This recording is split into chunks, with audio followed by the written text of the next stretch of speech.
Hello everyone. Now we will be installing VirtualBox. To do that, open your web browser. In the web browser address bar, type VirtualBox.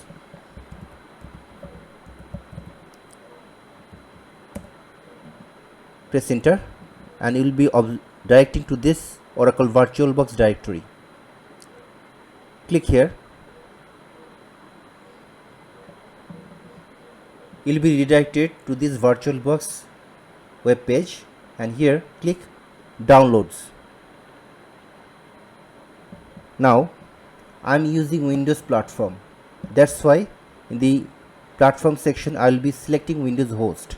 In your case, if you are using Mac, please select this one or this one. So since I am using Windows, I am clicking Windows host. So clicking that, it will start downloading. Here click and see the VirtualBox has started downloading. Within a minute it will be installed. So let's wait for that.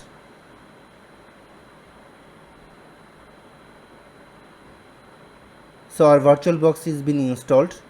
After that we'll be clicking here show in folder to see where it is installed. So you see it is installed here. Now double click it or press enter.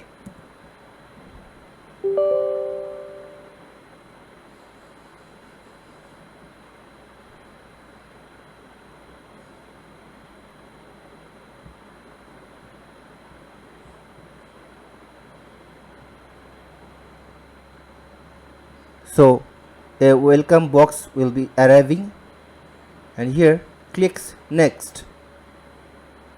Accept the term of license agreement and click next. We choose the default settings in C program files and click next. Ignore this warning, it is for the network interfaces. We are absolutely fine with that. Click yes. There are some missing dependencies. It doesn't actually really affect our lab settings, so we are just clicking yes. Click the custom setups and click next. Click install. Within a few minutes it will be installed. So our installation is been finished and it is saying start Oracle inbox after installations. So we click finish. So by that we will be directed to this Oracle VirtualBox manager. Now we will be installing Kali Linux and set up our Kali Linux in here.